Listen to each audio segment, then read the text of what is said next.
Assalamualaikum warahmatullahi wabarakatuh. Nama saya Rati Anjela Rastri, saya dari kelas PBXID nomor urut 10.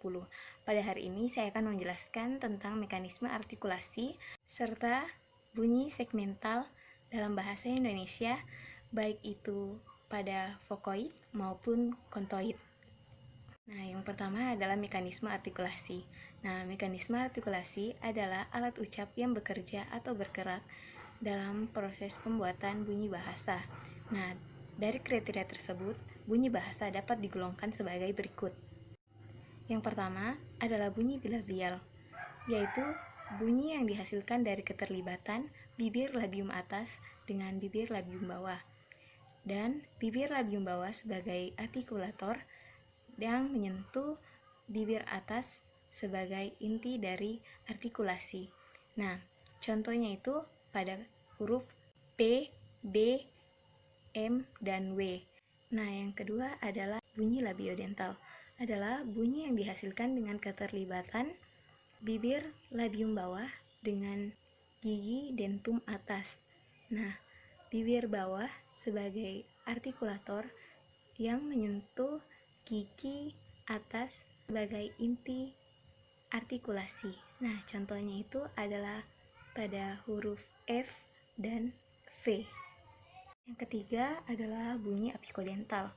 Adalah bunyi yang dihasilkan dengan keterlibatan dari ujung lidah, yaitu apex dan gigi dentum atas. Nah, di sini apex sebagai artikulator dan di atas sebagai inti artikulasi. Nah, contohnya itu pada huruf T pada pintu dan N pada kata minta. Yang keempat adalah bunyi apiko-alveolar, yaitu bunyi yang dihasilkan dari keterlibatan ujung lidah, apex, dan juga gusi atau alveolum. Nah, ujung lidah sebagai artikulator yang menyentuh gusi, inti dari artikulasi. Nah, contohnya itu bunyi N pada kata nama. Nah, yang kelima adalah bunyi laminopalatal. Adalah bunyi yang dihasilkan dengan keterlibatan lidah tengah atau lamina dan langit-langit kertas atau palatum. Lidah tengah di sini sebagai artikulator dan palatum sebagai inti artikulasi. Nah, contohnya itu pada huruf C, J, N, dan S. 6 adalah bunyi dorsovelar. Adalah bunyi yang dihasilkan dengan keterlibatan pangkal lidah atau dorsum dan langit-langit lunak, yaitu velum. Pangkal lidah sebagai artikulator yang menyentuh velum sebagai inti artikulasi. Contohnya itu pada huruf K, G, dan X. Yang ketujuh adalah bunyi dorso-ovular, yaitu bunyi yang dihasilkan dengan keterlibatan dorsum dengan anak tekak, yaitu afula. Dorsum sebagai artikulator dan afula sebagai inti dari artikulasi. Nah, contohnya itu pada huruf Q dan R. Nah, yang kedelapan adalah bunyi laringal. Adalah bunyi yang dihasilkan dari keterlibatan laring atau tenggorok dengan cara udara dari paru-paru bergesek dengan tenggorok. Misalnya itu pada huruf H.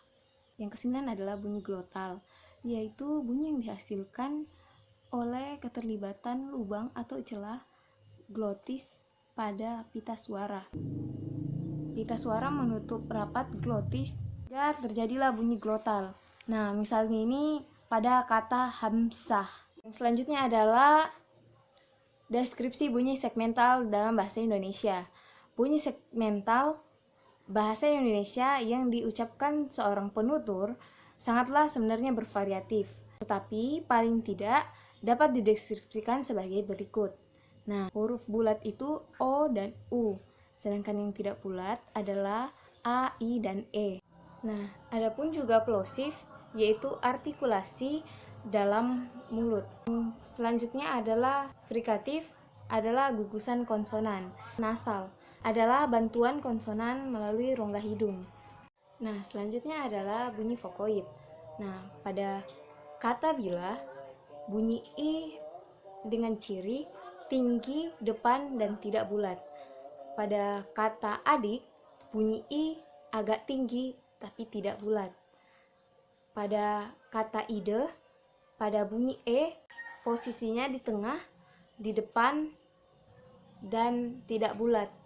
Pada kata nenek, bunyi E agak rendah, berada di depan, dan tidak bulat. Pada kata cari, huruf A rendah, di depan, dan tidak bulat. Pada kata buku, bunyi U di tinggi, belakang, dan berbentuk bulat. Kata batuk, bunyi U agak tinggi, berada di belakang, dan berbentuk bulat. Pada kata toko, bunyi O di tengah, berada di belakang, dan berbentuk bulat. Kata tokoh, bunyi O agak rendah, berada di belakang, dan berbentuk bulat. Pada kata aula, bunyi A rendah dan berada di belakang dan berbentuk bulat. Pada kata emas, bunyi E berada di tengah dan menjadi pusat tetapi tidak bulat. Selanjutnya adalah pada bunyi kontoid. Kata paku, huruf P mati, oral, bersifat bilabial, dan plosif. Kata baru, bunyi B itu hidup, oral, bilabial, plosif. Pada kata tidur, bunyi T itu mati, oral, dan apikodental, dan plosif. Pada kata dari, huruf D itu hidup, oral, termasuk apikodental, dan termasuk plosif. Dari kata kaku, huruf K mati, termasuk oral, termasuk ke dalam velar, dan termasuk juga ke dalam plosif. Pada kata gali, huruf G itu hidup, termasuk oral, termasuk velar, dan masih termasuk juga ke dalam plosif. Pada kata jara, yaitu mati, oral, glotal, dan plosif. Pada kata ciri, huruf C mati, oral, lamina palatal, dan afriksasi. Pada kata jara, bunyi J hidup, oral, maksud lamina palatal, dan juga afrikasi. Pada kata final, bunyi F mati, oral, labiodental, dan frikatif. Pada kata satu, bunyi S mati, oral, apikoalveolar, dan frikatif. Kata saman, bunyi Z hidup, oral, dan termasuk apikoalveolar, dan frikatif. Kata syarat, bunyi S mati, oral, lamina palatal, dan frikatif. Kata kas, X mati, oral, velar, dan frikatif. Kata tablik, bunyi lambda hidup, oral, velar, dan frikatif.